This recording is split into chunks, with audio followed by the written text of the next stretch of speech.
बचाऊं कैसे बजट बनाएगा रहे। किराने की शॉप बढ़िया लगी है, किराने की शॉप बढ़िया लगी है, चाय वाले की दुकान सजी है, चाय वाले की दुकान सजी है। टैक्स क्लिनिक पे खुद को दिखाऊं कैसे,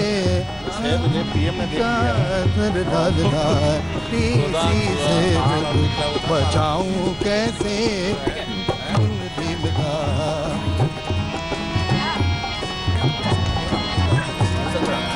किराने की शॉप बढ़िया लगी है, किराने की शॉप बढ़िया लगी है, चाय वाले की दुकान सजी है, चाय वाले की दुकान सजी है। टैक्स क्लिनिक पे खुद को दिखाऊं कैसे, मैं बचाऊं कैसे। चलिए, यहाँ पर तो घर मिलने का वादा है प्रधानमंत्री की तरफ से। प्रधानमंत्री आवास योजना में आप देख रहे हैं आज तक आम बजट पर हमारी ये विशेष पेशकश बजट बाजार, जिसमें हर तबके को सामने रखने की कोशिश है। कोशिश ये है कि हर मुद्दे को इस मंच से हम उठाएं। तो जहां एक तरफ गांव हमने बसाया है, तो दूसरी तरफ महंगाई की मार जिन दुकानों में थी वो घटी है। तो यहां से आगे का रास्ता कैसे साफ होगा, किसान को क्या बिचौलिया से आखिरकार हिंदुस्तान की जमीन पर आजादी मिलेगी, ये ऐसे बड़े मुद्दे हैं जो इस देश के सामने खड़े हैं। लेकिन याद रखिए, बजट यानी सरकार कहां से पैसा ले रही है, कहां पर खर्च करेगी, और इसी बीच आर्थिक मंदी जो नोटबंदी के बाद आई है, उससे कैसे ये देश उबार पाएगा, आगे बढ़ पाएगा, इन मुद्दों पर खासा जोर रहेगा हमारा। सभी खास मेहमान हमारे साथ हैं। टैक्स के फ्रंट पर सबसे पहले हम आपको दिखाना चाहेंगे कि टैक्स के नजरिए से अगर हम देखें, जो लोअर इनकम ग्रुप है, सैलरी क्लास है, जो कम वेतन पाता है, यानी 5 लाख तक जिसका सालाना आय है, उसको एक बड़ी राहत दी है सरकार ने। 10% से सीधे काटकर 5% कर दिया है, यानी 12,500 के लगभग उसके पास बचेंगे अब इस बजट के बाद। लेकिन विपक्ष का यही कहना है कि जिस देश ने नोटबंदी में आपका इतना साथ दिया, उस जनता को आपने ऐसे क्यों नाराज किया। अब ये तमाम ऐसे मुद्दे हैं जिनको हम आपको दिखाएंगे, लेकिन टैक्स के नजरिए पे हम देखें तो यही है। और प्रसून हमारे साथ हैं। प्रसून, 50 लाख से 1 करोड़ लेकिन जिनका है 10% सरचार्ज, और 1 करोड़ से ऊपर वाले 15%। हमें लगता है टैक्स को लेकर बड़ी सरकार ने जो किया है, बहुत निराशा लोगों को है, क्योंकि 2-3 वजह है। 50 लाख को लेकर अलग साहब जो कि लगातार प्राइम मिनिस्टर के हक में बोलते हैं, वो भी कह रहे थे अब मैं चाहूंगा कि मेरी आय जो है 49 लाख हो जाए। हाँ। क्योंकि आप टैक्स के लिए प्रेरित कर रहे हैं। संजय पुगलिया जी, आप मोबाइल छोड़िए जरा, बताइए, टैक्स के लिए प्रेरित करना था सरकार को कि इसके दायरे में ज्यादा से ज्यादा लोग आए, या टैक्स को लेकर डराना था कि आएंगे तो सरचार्ज लगा देंगे? नहीं, आइडिया ये था कि टैक्स के दायरे में ज्यादातर लोगों को लाएं। हाँ। लेकिन इस बार नोटबंदी के बाद उम्मीद ये जगा दी गई थी कि टैक्स में भारी कमी करेंगे, तो बॉटम ऑफ पिरामिड के लोगों के लिए थोड़ी कमी की है, उसके ऊपर के लोगों को, मध्यवर्गीय को, हम लोगों के लिए कोई कमी नहीं है। लेकिन उनका जो सबसे बड़ा ट्रेडिशनल वोटर बेस था, एसएमई वाले दुकानदार व्यापारी, उनके लिए 50 करोड़ के नीचे 30% के बजाय 25%, वो एक बड़ी राहत दी है अपने कोर वोटिंग ग्रुप। उसके बाद लोग टैक्स में आना चाहेंगे या बचाना चाहेंगे? नहीं, मेरा ख्याल है कि जो माहौल बन रहा है उसमें लोगों को टैक्स में आने की तरफ प्रेरणा मिल रही है। मजबूरी में हो या प्रेरणा में हो, लोग अब टैक्स चुका करके झंझट से दूर रहना चाहेंगे। आप टैक्स रेट और कम करिएगा और ज़्यादा प्रेरणा बढ़ेगी। तो आप अगर सवाल ये है आपका कि इससे लोगों को इंस्पिरेशन होगा क्या टैक्स दायरे में आने का, तो वो माहौल मोटा मोटी बना है। ये बजट उसका सबसे बड़ा कारक नहीं है। ये दिलचस्प है कि आप ये मानते हैं कि पॉजिटिव तरीके से इस तरफ हम बढ़े हैं। और भी कई खास मेहमान हमारे साथ हैं, और जैसा कि हमने आपको पहले से कहा था कि सबकी नजर आज टैक्स क्लिनिक पर होगी, लेकिन टैक्स क्लिनिक के साथ साथ जरा आज तक जंक्शन की तरफ बार बार प्रसून आप देख रहे हैं। हम जाना चाह रहे थे क्योंकि पहली बार हम देख रहे थे कि आज तक के तमाम एंकर्स जो हैं, हाँ, वो रेलगाड़ी में घूम रहे हैं, क्योंकि अब जो है बजट के दायरे में आ गया है। हाँ। आप बैठिए तो हम आप लोग के पास आए और जरा पूछें कि ये सफर कैसा है, क्योंकि उसमें स्पोर्ट्स के भी है और तमाम हमारे जनरल एंकर्स भी हैं, वो घूमना शुरू तो कर दें। लेकिन हमें लगता है कि हमारे पास कोई रेल के व्यक्ति हैं जो विशेषज्ञ थे हमारे साथ। अरुणोदय जी, सर अरुणोदय जी जुड़ गए हमारे साथ। सर, बुलेट ट्रेन पर तो सांप ही सूंघ गया आज। हाँ अरुणोदय जी, आप बैठिए बैठिए बैठिए बैठिए, क्योंकि जब रेलगाड़ी इस तरीके से घूम रही है तो हम लोग के जहन में बहुत सवाल आ रहे हैं। आखिर वो कौन सी वजह है कि जो रेलवे से जुड़ी हुई कंपनीज थी उनके आज नीचे चले गए? किसी का 6% नीचे चला गया, किसी का 4% चला गया शेयर मार्केट में, वो नीचे चले गए और उन्होंने बहुत खुशी जाहिर नहीं की कि जो रेल का बजट है उनके अनुकूल है। दूसरी बड़ी बात थी, योजनाएं जो पिछले साल कही गई थी उसमें इंप्लीमेंट नहीं हुई है। अभी भी 4 नई ट्रेनें चलाने का जिक्र था, 1 ही नहीं चली है। योजनाओं का पहाड़ बड़ा होते चला जा रहा है, रेलगाड़ियां छोटी पड़ती चली जा रही है।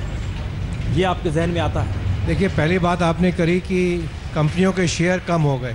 ये कंपनियों के शेयर तो आर्टिफिशियली पहले बढ़े थे और कम हो गए, उससे मतलब नहीं। आज कम हुए हैं जी, 3 से 6% के बीच में। वो इसलिए बड़ी कंपनियों के इस बजट में वो अनाउंसमेंट नहीं हुआ जैसे वैगन की ज़्यादा खरीदारी की जाएगी या और किसी चीज़ को प्रोडक्ट को बढ़ाया जाएगा, इसका स्पेशल अनाउंसमेंट नहीं हुआ जो लोग उम्मीद कर रहे थे। इसलिए कंपनियों के शेयर की बात करी जाए तो कम हो सकते हैं।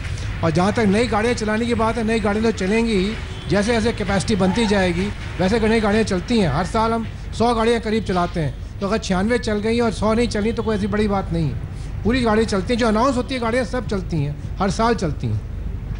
इसका मतलब है आप कह रहे हैं जो योजनाएं लाई गई थी वो है, नई गाड़ियों की योजना, नई गाड़ियों की भी आप जिक्र करें। हम इस प्रोग्राम के बीच में आपको बताने जा रहे हैं कौन कौन सी गाड़ियां थी जो नहीं चल रही है। लेकिन जरा हम एंकर के पास चल रहे हैं, हमारे जो तमाम एंकर्स लगातार गोल गोल घूम रहे हैं। चलाओ जी, क्या सोच के बैठे हैं?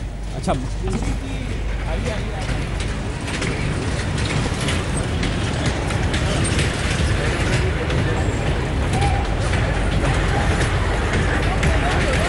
जरा रोकिए तो जरा बातचीत हो। विक्रांत, आखिरी बार रेलगाड़ी से सफर कब किए थे? मुझे 3-4 साल हो गए। आज मज़ा तो आ रहा है, लेकिन मुझे थोड़ा डर लग रहा है कि पटरी तो ठीक है, ये गाड़ी की स्पीड कहीं दिल्ली आगरा वाली ना हो जाए। मतलब स्पीड हो तो पटरी भी वैसी हो। आपने कब सफर किया था आखिरी बार? सर मुझे हो गया लगभग 6-7 साल हो गए। 6-7 साल से रेलगाड़ी बैठे नहीं? क्यों नहीं बैठे हैं? पैसा ज़्यादा हो गया या? सर डर लगता है। रेलगाड़ी से डर लगता है, लोग को इश्क से लगता था। अच्छा, आप क्यों नहीं बैठे हैं जी? आप बैठे हैं? बैठी हूँ मैं सर। लास्ट टाइम मैं अभी नवंबर में ही बैठी हूँ। तो ज़्यादा समय नहीं हुआ है, लेकिन एक चीज़ ज़रूर है, जो फर्स्ट एसी में सफ़र करते थे वो ज़रूर अब एयरलाइन की तरफ रुख कर चुके हैं, क्योंकि किराया लगभग समानांतर हो गया है। तो इसलिए वो शिफ्ट एक देखा गया है और इसी वजह से अब शायद वो वापस लाने में रेलवे को काफ़ी मशक्कत करनी पड़ेगी। सईद, आपका सफ़र कब तक रहा है? लास्ट सफ़र? नहीं, लास्ट नहीं प्रसून जी, हम तो रेल से ही सफ़र करते हैं। मुझे हवाई यातायात में बहुत डर लगता है। डर लगता है तो भारतीय रेल आपके साथ है। और अरुणोदय जी, एक सवाल आपके साथ बड़ा सीधा है। एक निकला यहाँ से कि हवाई यात्रा सस्ती हो रही है, फ्लैक्सी सिस्टम ने रेल को भाड़े को बढ़ा दिया है और सफ़र भी बड़ा दुरूह हो गया, बड़ा मुश्किल हो गई है, लोग हवाई जहाज से सफ़र करने लगे हैं। आप हवाई जहाज़ की बात करें तो एक बार हवाई जहाज़ की आप टिकट जब कम होती है तभी एडवर्टाइज़ की जाती है। आज आप दिल्ली बम्बई की टिकट देखिए, हवाई जहाज़ की टिकट क्या है और भारतीय रेलवे फर्स्ट एसी की टिकट क्या है, फ़र्क पता चल जाएगा। एक बात बताइए, जयंत सिन्हा नारा दे रहे हैं हवाई चप्पल से हवाई जहाज तक। ओके, रेलवे ने ऐसा नारा कोई नहीं दिया जिसमें रेलवे नारे से काम नहीं करती, रेलवे जमीनी काम करती है। नारा रेलवे ज़रा दूर रहती है रेलवे नारे से, इसलिए हम नारे की बात नहीं करें। लेकिन ये बात करना चाहेंगे कि जो रेलवे की ट्रेनें चलती हैं, आप गतिमान एक्सप्रेस देख ले, दिल्ली से आगरा जो ट्रेन चलाई है, वाकई ये सफ़र करिएगा पता चलेगा क्या ट्रेन है ये। उसी इंफ्रास्ट्रक्चर देश तो देखिए बदल रहा है जना जी। पहला मौका है, किसी ने नहीं कहा कि भाड़ा बढ़ा या नहीं, ये चर्चा ही नहीं है कहीं। रेलवे को लेकर जब बजट आता था कहते थे गुरु भाड़ा बढ़ेगा कि नहीं बढ़ेगा, इसको लेकर बड़ी चिंता होती थी लोग को।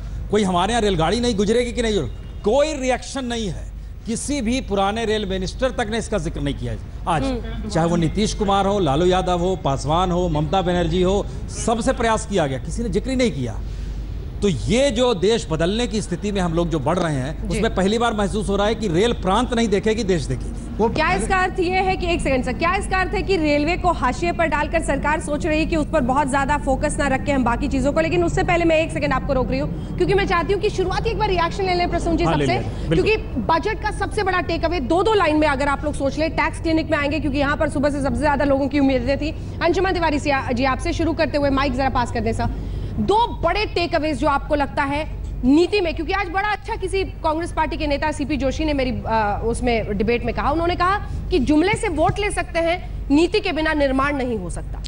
इस बजट का सबसे बड़ा टेक अवे ये है कि जो डिमोनेटाइजेशन का प्रोसेस शुरू हुआ था उसके फॉलो अप मेजर्स इसमें दिखाई देते हैं, और काफ़ी सारे जिनको हम अंग्रेजी में कहते हैं कि डेविल इन डिटेल्स है, बजट के डिटेल्स में काफ़ी सारी ऐसी चीज़ें हैं जो ब्लैक मनी को कंट्रोल करने के लिए, हालांकि उसमें इंस्पेक्टर राज का बहुत बड़ा खतरा मौजूद है, लेकिन कुछ ऐसे प्रोविजंस किए गए हैं जो डिमोनेटाइजेशन का बेटर फॉलो अप है, और यही उसका सबसे हमने बजट की प्रशंसा करते हुए आपको बहुत कम ही सुना। हाँ, इसलिए क्योंकि इसमें कुछ ऐसे प्रोविजन है जो डिमोनेटाइजेशन को के फॉलो अप में, और दूसरा जो कैशलेस इकोनॉमी को लेके कमिटमेंट है वो दिखाई देता है। इसके अलावा बजट का बाकी पार्ट कमिटमेंट दिखाई देता है सर? सिर्फ आईआरसीटीसी में और रेलवे की बुकिंग में, बाकी जगह पर डिजिटल पेमेंट या ई पेमेंट के लिए कहाँ कुछ अलग से दिया गया है? मैं आपको काउंट कराऊं। सबसे पहली चीज है पेमेंट रेगुलेटरी अथॉरिटी बनाई जा रही है, पेमेंट एक्ट्स चेंज किया जा रहा है, यहां तक कि जो ट्रेडर है वो भी 10,000 रुपए से ऊपर का कैश पेमेंट अब नहीं कर पाएगा। जो इनकम टैक्स में आप मैंडेटरी बना रहे हैं एक तरीके से कि 3 लाख से ऊपर आप नहीं कर सकते, 10,000 से ऊपर, लेकिन उसको प्रमोट करने के लिए लोग कह रहे थे कि हो सकता है पेमेंट पर कुछ। देखिए, कैश एक्सपेंडिचर की लिमिट इनकम टैक्स के एक्ट का एक बड़ा रिफॉर्म है, और ये बहुत बड़ा रिफॉर्म माना जाता है। नहीं, एक मिनट भाई, देखिए प्राइम मिनिस्टर ने 3 बातें कही थी जब नोटबंदी की: टेररिज्म, ब्लैक मनी, फर्जी नोट, जाली नोट, इन सब चीजों का जिक्र किया गया था। आप तो संपादक हैं इंडिया टुडे के भाई, जितनी बेरोजगारी असंगठित क्षेत्र में हुई, जो काम नहीं मिल रहा है, ये जो बैठे हुए हैं, हम आपको एक उदाहरण देते हैं, जरा माइक है क्या यहाँ पर? जी, जब नोटबंदी हुई, ये लोग कठपुतली कॉलोनी में रहते हैं, वहां से लाए हैं, काम मिला कुछ की नहीं मिला? नहीं मिला सर, नहीं मिला। काम करने गए भी उन्होंने पैसे ही नहीं दिए, कि पैसे ही नहीं आ रहे, कहाँ से दें? अच्छा, नहीं मिला। और क्या काम करते थे? काम यही मजदूरी, ईंट पकड़ानी, मसाला पकड़ाना ईंटों का बना के। अच्छा, यही उसके बाद फिर कैसे परिवार चल रहा था? ऐसे परिवार के कोटे से अनाज मिल जाता था, चावल मिल जाते थे, वो पूर्ति नहीं हो पाती उसमें, बहुत दिक्कत है। हाँ, कम परेशानी। परिवार में कौन कौन है? परिवार में तो बहुत है। कौन कौन है फिर भी बताओ। सास है, आदमी है, और बच्चे भी हैं? नहीं, बच्चे नहीं। बच्चे नहीं हैं? आपके भी बच्चे नहीं हैं? हाँ, बच्चे हैं हमारे। क्या करते हैं? पढ़ते हैं? पढ़ते हैं, 4 बच्चे हैं। एक प्रॉब्लम की वजह से एक छोटा वाला लड़का पढ़ भी रहा था, बच्चे को सरकारी स्कूल में। हाँ, फीस तो देनी पड़ती होगी ना वहाँ? तो नहीं, फीस देनी नहीं पड़ती थी, तो वो निकाल दिया कि नहीं ये नहीं पढ़ रहा, तो वो भी घर बैठा है। अभी तो बहुत प्रॉब्लम है। देखिए, सवाल ये है, नोटबंदी, इस देश को समझें अगर हम, तो आप जब बहुत ही टेक्निकल वे में बताते हैं कि नोटबंदी ये थी और बजट में उसका ये, बड़ा छोटा सवाल है। हम लोग आए हैं, पढ़ाई लिखे किए हैं, उसके बाद रोजगार चाहिए। आपने नोटबंदी के जरिए जो बेरोजगारी पूरे देश में एक लकीर से फैला दी, आप उसका कोई एस्पेक्ट देख रहे हैं बजट में? बेकारी संगठित क्षेत्र में। बिल्कुल, ये सही बात है, क्योंकि बेकारी के स्तर पर या बेरोजगारी के स्तर पर यही नहीं, पिछले 3 बजट भी बुरी तरह असफल हुए हैं, और उसकी बड़ी वजह यह भी है कि अगर आप इसको इस तरह से देखें कि आर्थिक विकास दर में 1% की बढ़ोतरी जीएसटी से आने वाली थी, डिमोनेटाइजेशन ने वो 1% की बढ़ोतरी वापस ले ली है, और आर्थिक विकास दर 1% घट गई है। और कल अगर आप आर्थिक सर्वेक्षण पढ़ें तो ये भी मानता है कि उनके पास इसका कोई डेटा नहीं है कि इनफॉर्मल सेक्टर में, इससे असंगठित क्षेत्र में इससे कितनी बेकारी फैली है। बेकारी के लिहाज से डिमोनेटाइजेशन या नोटबंदी बड़ा असर कर रही है, लेकिन इसका दूसरा पहलू यह है कि अगर ब्लैक मनी जनरेशन को रोकना है तो उसके लिहाज से ये, इससे बजट में वो कमिटमेंट दिखाई दे रहा है, जिसे हमें ढूंढना चाहिए। सर, लेबर मिनिस्ट्री का डाटा बोलता है कि 2009-10 में कम से कम 10 लाख सरकारी रोजगार पैदा हो रहा था, और 2015 में 1,30,000 ही आप नौकरी दे पाए। पिछले 2 साल में भारत में बेकारी की दर 10 साल के सबसे ज्यादा खराब स्तर पर है। एग्जैक्टली। तो आप पुगलिया साहब इस पर जरा रिएक्ट करना चाहते हैं? हाँ, नहीं करना चाहिए। पुगलिया जी जल्दी से, उसके बाद मैं टैक्स लेने का रही हूं। देखिए, ये बहुत अच्छा बजट इसलिए है कि इसमें सरकार ने कुछ नहीं किया, उसको रियलाइज हुआ कि नोटबंदी के जरिए उसने इकोनॉमी को थप्पड़ मारा है, और अगर इसमें कुछ भी एक्शन लेंगे लॉजिकली, नोटबंदी के बाद जो काले धन के लिए महाअभियान छेड़ना था, कुछ नहीं करके इकोनॉमी को अपनी हालत पर छोड़ दिया है, ये बड़े राहत की बात है। ये इकबालिया बयान है बजट कि नोटबंदी का नुकसान बहुत ज़्यादा हुआ है और इकोनॉमी के साथ कोई छेड़छाड़ न करें। इस बजट में कोई छेड़छाड़ न की गई है, न नेगेटिव साइड में न पॉजिटिव साइड। जी, इसका मतलब हम बोले ना भाई, आपने इस देश को एक प्रयोगशाला बना दिया है। एब्सोल्युटली। ये नोटबंदी का प्रयोग इस काम को अचीव कर सकते थे दूसरे तरीके से। यहाँ था कि मैं पॉलिटिकल मैसेजिंग करूं। उस पॉलिटिकल मैसेजिंग में बेरोजगारी इतनी बढ़ी कि सारा बजट तो यही कह रहा है कि रोजगार के लिए हम गांव, गरीब, SC, ST, महिला, मुद्रा, सारी चीज़ें आप देख लीजिए। इन्हीं इनफॉर्मल सेक्टर के 40 करोड़ जहां लोग रोजगार क्रिएट करते हैं वहां पर अटैक हुआ है। यही तो कारण है कि SME को राहत दी गई है, क्योंकि जॉब उनको क्रिएट करना है। हिंदुस्तान का manufacturing sector, corporate sector job create करने की हालत में नहीं। ठीक है जफर साहब, मैं आऊंगी आपके पास। एक बार जल्दी से मैं चाहती हूँ छोटा छोटा रिएक्शन सबसे आ जाए ब्रेक के सबसे बड़ी पहले। बात मैं देखता हूँ इसमें जो उन्होंने मैसेज दिया है कि इनकम टैक्स डिपार्टमेंट से करप्शन को इरेडिकेट करना है और बाकी टैक्स डिपार्टमेंट से भी, क्योंकि उन्होंने कहा दो बातें कही। एक तो कहा कि SSC का और डिपार्टमेंट का कोई फिजिकल कांटेक्ट नहीं होगा, वो सरकार इंश्योर करेगी। ये बहुत बड़ी चीज है। अगर इरेडिकेशन हो जाता तो दोनों साइड से करप्शन कम होगा। उस तरह से ब्लैक मनी इरेडिकेशन के और बहुत सारे मुद्दे हैं। अंजन एक बिंदु इसमें हम जोड़ना चाहेंगे। ये बात इनकम टैक्स एक्ट में एक अजीब सा प्रोविजन आया है, जैसे जो 3 लाख रुपए की सीमा है उसे वेव करने का अधिकार एक ज्वाइंट कमिश्नर को दे दिया गया है। तो ये जो बात कही जा रही है कि फिजिकल इंटरेक्ट नहीं होगा, एक्चुअली इसमें डबल इंस्पेक्टर राज है, क्योंकि जो 3 लाख रुपए की सीमा अगर आप इनकम टैक्स के ज्वाइंट कमिश्नर को ये बता देंगे कि आपने सीमा किसी वैध कारण से तोड़ी तो आपको माफी दे देगा। ये बात फिनांस बिल में कही गई है।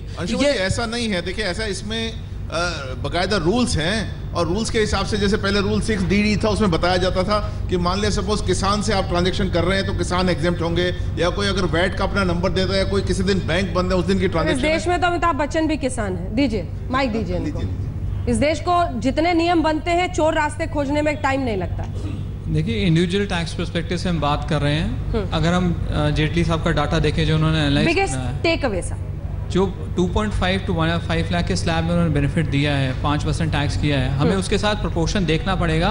1.95 करोड़ टैक्स पेयर्स हैं जो इस कैटेगरी में फॉल करते हैं, जो रिटर्न फाइल करते हैं। तो वो बंदे थे जिनको वो मैक्सिमम बेनिफिट देना चाहते थे। साइड बाय साइड उन्होंने ये बेनिफिट जो 1 करोड़ से ज़्यादा इनकम वाले हैं उनको भी पास ऑन कर दिया ये बेनिफिट, क्योंकि ओवरऑल स्लैब में चेंज है। मलिक साहब, थोड़ी सी कुछ चीज़ें हैं जो इंटरेस्ट जो है जो गवर्नमेंट पे कर रही है, 5,23,000 करोड़ का बजट किया है। डिफेंस एक्सपेंडिचर को 50% बढ़ाया है जो कि 2,63,000 करोड़ है, और सब्सिडी जो है वो 2,40,000 करोड़ है। पेंशन है वो 80,000 करोड़ है। टोटल अगर किया जाए तो 11 लाख करोड़ चढ़ा जाता है इन चारों चीज़ों में। इंटरेस्ट 5,23,000 करोड़ होना एक बहुत बड़ी बात है। इसका मतलब कि गवर्नमेंट बहुत हैवी बोरोइंग कर रही है या करने जा रही है, क्योंकि पिछले साल ये 4,20,000 करोड़ था, अब 5,23,000। ये अच्छा संकेत नहीं है सर। इसी के साथ मुझे लेकिन एक चीज मैं आपको एक चीज और ऐड कर दूं कि 7.5-8 लाख करोड़ बचता है इनके पास। 7.5-8 लाख करोड़ में क्या क्या किस किस को क्या क्या दे देंगे? मतलब उसमें आपने रेलवेज को भी दे दिया 2.5 लाख, ट्रांसपोर्ट और रेलवेज को भी दे दिया। मतलब बहुत सरप्लस कितनी में बचता ही कुछ नहीं है देने के लिए। 1-2 लाख करोड़ रूरल डेवलपमेंट को दे दिया। सो अगर थोड़ा सा भी इनका कलेक्शन बिगड़ गई तो सारा बजट बिगड़ जाए। ठीक है वासुदेव जी, आप और आप दोनों के पास में। अरे अंजना जी, आप जवानी के दिनों में जलेबी तो खाए होंगे जी? जवानी के दिनों में खरीद के जलेबी खाए होंगे? जब तक शुगर नहीं थी जलेबी ही खाता रहा। कैसे किलो मिलती थी और कौन सा सन था? प्राइस? हाँ, प्राइस उस वक्त क्या थी यार? दिया था या मेरा ख्याल है नहीं परचेज अमृति और जलेबी की। अमृति अलग चीज है, जलेबी। अब जलेबी की प्राइस होगी कोई 30-35 रुपए। 30-35 रुपए ना। अब अगर मान लीजिए 380 रुपए है तो ये तो इकोनॉमिस्ट से पूछिए जो बजट बनाते रहे, प्राइसेस इन्फ्लेट करते रहे। जलेबी खाने वाले से पूछिए। ये इकोनॉमिस्ट से पूछिए जिनका काम के पे कमीशन बढ़ाते रहो और इकोनॉमी बढ़ाते रहो, जीडीपी बढ़ाते रहो। नहीं आते हैं, ये मेरा जवाब नहीं है। छोटे-छोटे सवाल होते हैं अकाउंटेंट। देखिए क्या है कि बार-बार सवाल हो रहा था। हर बरस सवाल हम लोग करते थे बजट के समय कि महिलाओं के पास जाते थे घर में, कैसे घर चलेगा। इस बार कोई नहीं गया। क्या वजह है? बजट का चेहरा बदल रहा है। गरम जलेबी देना भैया, बहस बहुत गर्म हो रही है। छोटे से ब्रेक के बाद फौरन लौट रहे हैं बजट बाजार से। देखते रहिए आज तक।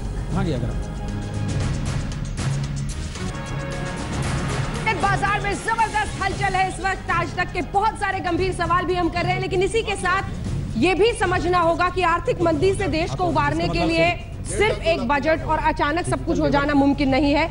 इन्हीं सब के बीच सरकार की कोशिशें कितनी कामयाब रहती हैं, क्या वो कर पा रही है, इन सब पर हम चर्चा कर रहे हैं। कई खास मेहमान हैं। वासुदेव जी, अब आपसे शुरू करते हुए, आप सबसे बड़ा टेक अवे, सबसे बड़ी कमजोरी, वीक पॉइंट भी साथ में बताते जाइए। सबसे बड़ा टेक अवे मेरे हिसाब से जो इलेक्शन फंडिंग का रिफॉर्म इन्होंने इंट्रोड्यूस किया है, जी सर, ये बहुत बड़ा, इसका पॉसिबिलिटी बहुत है, ये शुरुआत है। क्योंकि मैं देख रहा था कि बहुत सालों से 20,000 की जो लिमिट थी उसको कम करने का प्रयास कई सरकारें कर रही थी, नहीं कर पाए थे।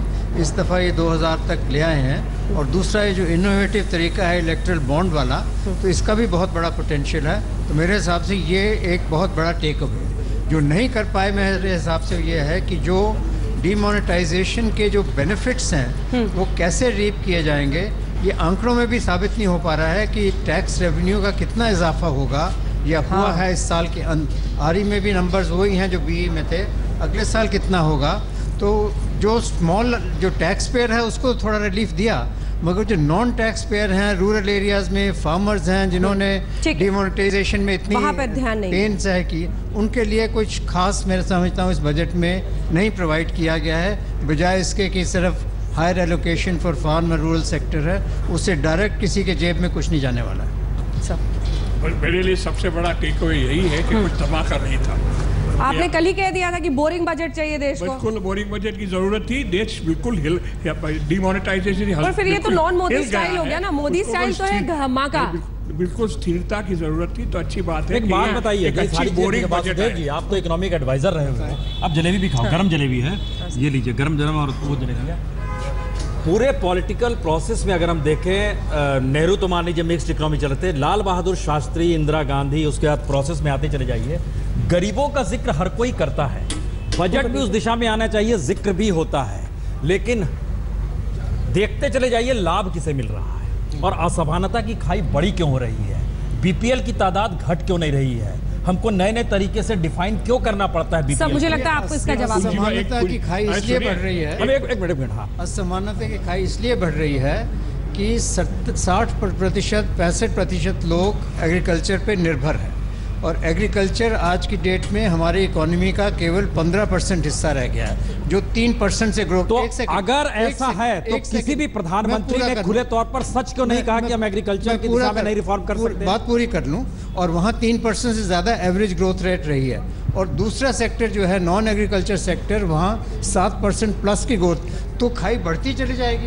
नहीं सर, आप ह्यूमन रिसोर्स का इस्तेमाल इस देश में करना नहीं जानते हैं, पैसे से पैसा, उस कैपिटलिज्म के आप पक्षधर हैं। जब तक ये 60% लोग एग्रीकल्चर पे डिपेंडेंट हैं, उनका प्रतिशत घटेगा नहीं, नॉन फार्म सेक्टर बढ़ेगा। तब तक ये कुछ नहीं।